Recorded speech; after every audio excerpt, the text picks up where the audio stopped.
नमस्कार, स्वागत है आपका एक और नए ब्लॉग के अंदर। जय श्री कृष्णा, जय यमुना मैया। मेरा नाम है देव चौहान। आप सभी को नवरात्रों की हार्दिक शुभकामनाएं। आज नवरात्रि का तीसरा दिवस है और आज हम आपको दर्शन करवाने वाले हैं माँ कालरात्रि के, दिल्ली का बेहद ही प्रसिद्ध मंदिर कालका जी मंदिर। और आज हम कालका जी मंदिर के पार्किंग स्थान पर खड़े हुए हैं। यहाँ पर आप देख रहे होंगे, जब नवरात्रों की शुरुआत हो जाती है तब जो कालका जी मंदिर का जो डिस्टेंस है वो थोड़ा दूरी से तय करना पड़ता है। आपको पार्किंग के लिए यहाँ पर बोर्ड लगा हुआ दिखाई दे जाएगा। इसके अंदर आप पार्किंग लगा पाओगे।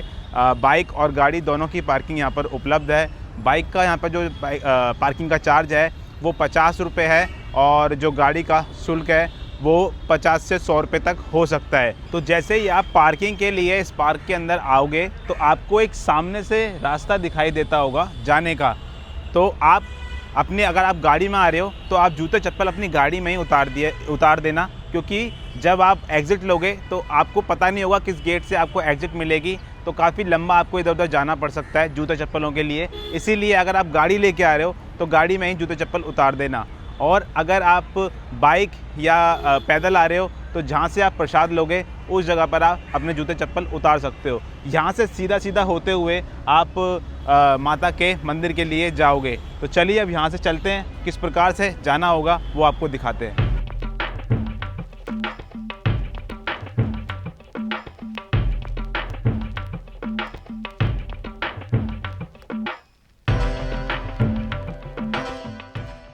आज नवरात्रे के दिवस बारिश हो रही है और यहाँ पर रिमझिम बरसात हो रही है। और यहाँ से पार्क में से आप होते हुए जब ऊपर की तरफ जाओगे तो आपको एक अलग ही अनुभूति होने वाली है माता के मंदिर के लिए।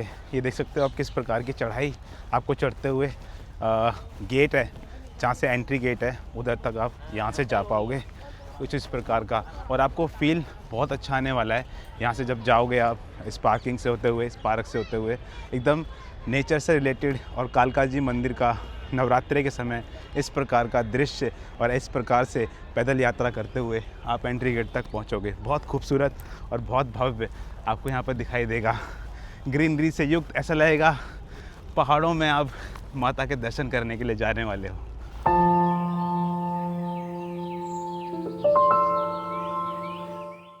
तो आप जैसे ही पार्किंग के सामने से होते हुए आओगे तो आपको एग्ज़िट यहाँ पर गेट दिखाई देगा, जहाँ से आप बाहर निकलोगे। ये कमल मंदिर वाला साइड है। लोटस टेम्पल जो है वो आपको राइट साइड में लोटस टेम्पल और लेफ़्ट साइड में आपको जो कालका मैया का जो एंट्री गेट है उसका रास्ता आपको दिखाई देगा। तो यहाँ से आप उतरोगे और लेफ़्ट साइड की तरफ चले जाओगे मंदिर के लिए।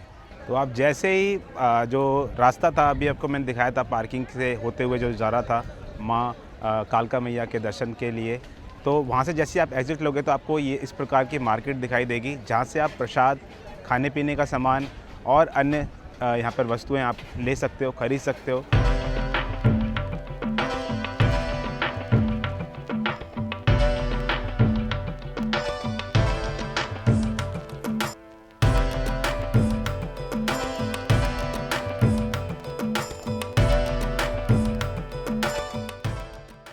तो जैसे ही आप जूते वगैरह उतार दोगे तो कुछ इस प्रकार का यहाँ पर बैरिकेडिंग कर रखी है, जो रेलिंग है वो लगा रखी है। उसके बाद यहाँ से होते हुए, क्योंकि अभी तो भीड़ ज़्यादा नहीं है लेकिन आने वाले टाइम में बहुत भीड़ हो जाएगी, जिसके कारण इनसे बहुत सुरक्षा मिलती है। लाइन एक क्यू में चलती रहती है। तो यहाँ से होते हुए आप मंदिर के अंदर प्रवेश करोगे। अभी तो ये रास्ते में ही चल रहे हैं और काफ़ी लंबा घूम के हमें जाना पड़ रहा है जिग जैग होते हुए। अब सामने की तरफ माता के मंदिर का एंट्री गेट है।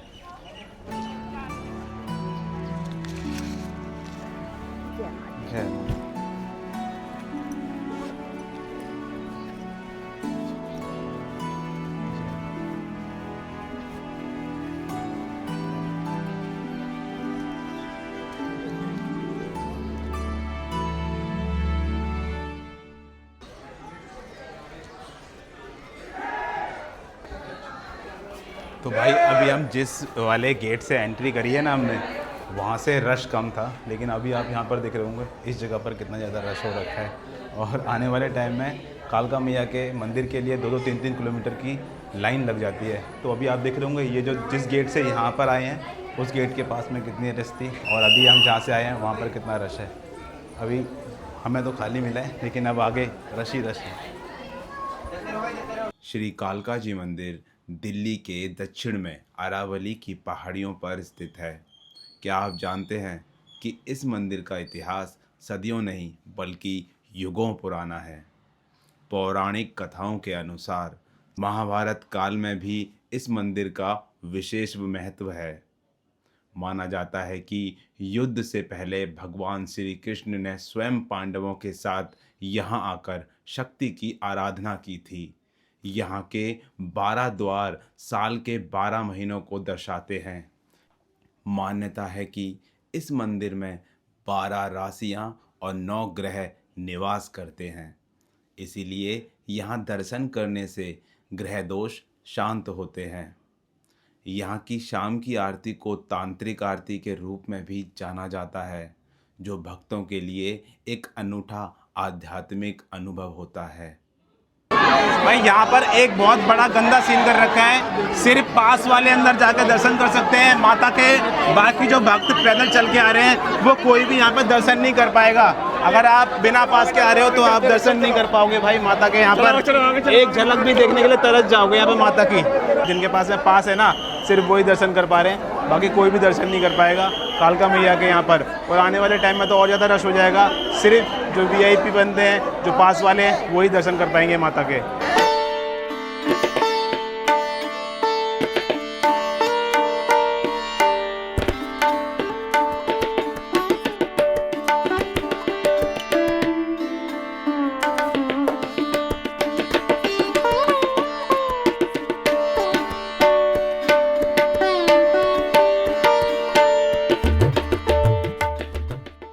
तो यहाँ पर आप देख रहे होंगे ये नारियल बंधे हुए रखे हुए हैं कलावे से और नींबू भी रखे हुए हैं। इनकी थोड़ी जानकारी लेते हैं जो यहाँ पर विक्रेता हैं जो इनको दे रहे हैं, वो क्या किस उद्देश्य से यहाँ पर ये बेचे जाते हैं। भैया क्या नाम है आपका?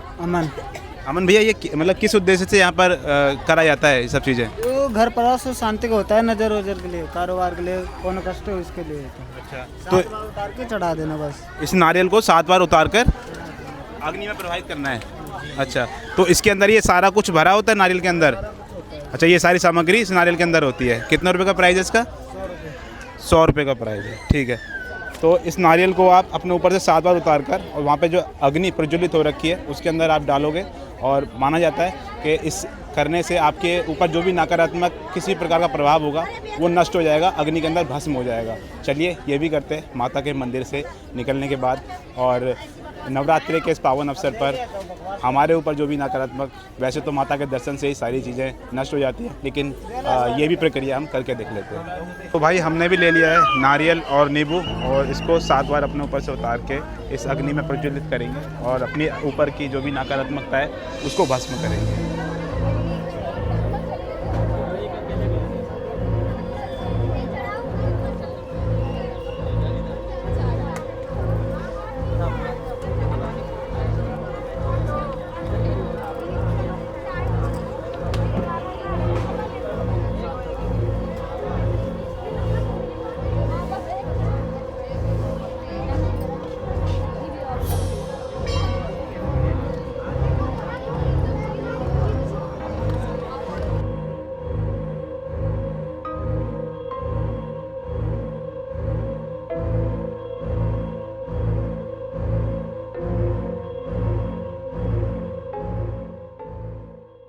तो मंदिर के अंदर आपको हर प्रकार की सुविधा देखने को मिल जाएगी, लेकिन मुझे एक चीज़ ना मुझे बहुत ज़्यादा बेकार लगी, वो मुझे ये था कि जो पास वाला जो कल्चर है ना, जो पास जिनके पास में पास हो वही मंदिर के अंदर जाकर माता के दर्शन कर सकते हैं। ये मुझे थोड़ा सा यार बेकार लगा, क्योंकि हम लोग इतना चलते हुए आ रहे थे, हमारे पास में कोई पास नहीं था, एक आम नागरिक की तरह हम माता के दर्शन करने के लिए जा रहे थे और हमें ना माता की एक झलक भी देखने को नहीं मिली, क्योंकि अंदर जो मंदिर के अंदर लोग थे वो सारे पास वाले थे और वो बिल्कुल भी वहाँ से हट नहीं रहे थे और हमें देखने के लिए माता का कोई दृश्य ही नहीं मिल रहा था। तो यानी कि गर्भगृह के पास में वही लोग जा सकते हैं यहाँ पर जिनके पास में पास हो, वीआईपी जिनके पास में पास होगा वही जा पाएंगे। उसके अलावा अगर आप नॉर्मल श्रद्धालु हो तो आपको माता के दर्शन हो जाएं, ये आपकी किस्मत के ऊपर निर्भर करता है। फ़िलहाल हम माता के मंदिर से बाहर आ चुके हैं और यहाँ पर आप देख रहे होंगे किस प्रकार का भी आपको नज़ारा देखने को मिल रहा है। तमाम यहाँ पर छोटी छोटी सी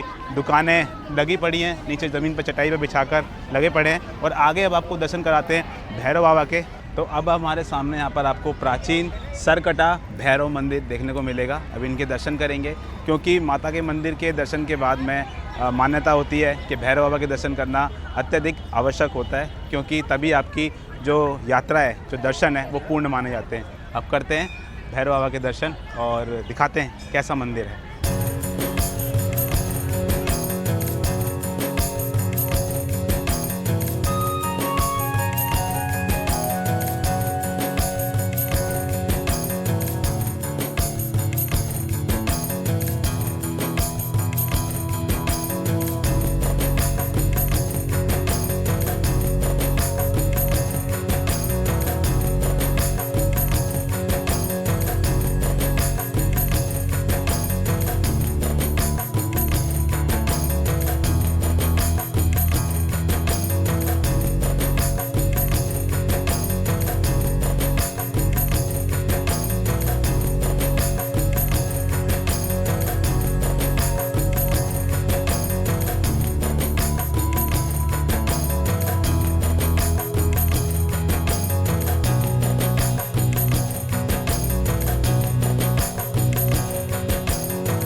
तो आप इस प्रकार से इस गेट से यहाँ से एग्ज़िट लोगे माता के मंदिर से दर्शन करने के बाद। ये आप देख रहे होंगे, ये मेन रोड पर हम आ गए हैं और इस तरफ आपको गोविंदपुरी के लिए गोविंदपुरी मेट्रो स्टेशन देखने को मिलेगा। और ये जो कालका जी मंदिर का मेट्रो स्टेशन है उसका अपोजिट साइड है। और फिर यहाँ से अगर आप पार्किंग के पास जाना चाहते हो तो यहाँ से एग्ज़िट लेने के बाद आपको इस साइड जाना होगा। 100 मीटर के डिस्टेंस पर ही आपको पार्किंग देखने को मिल जाएगी। तो नवरात्रि के तीसरे दिवस हमने आपको दर्शन कराए माँ कालका के, और दिल्ली का ये बेहद प्राचीन मंदिर है। इसके मैंने आपको तमाम तौर पर जानकारियाँ दी और किस प्रकार से आ सकते हो, कैसा माहौल आपको चैत्र नवरात्रि के इस पावन अवसर पर देखने को मिलेगा। अभी फ़िलहाल किस प्रकार का रस दिखाई दे रहा है और आपको छोटी मोटी कई जानकारियाँ भी मैंने आपको देने का प्रयास करा। तो मेरा ये ब्लॉग, मेरी इन्फॉर्मेशन आपको कैसी लगी प्लीज़ कमेंट करके ज़रूर बताना। कमेंट सेक्शन में जय माता की ज़रूर लिख देना और मिलता हूँ आपको अगले एक और न्यू ब्लॉग के अंदर। टिल देन जय श्री राम।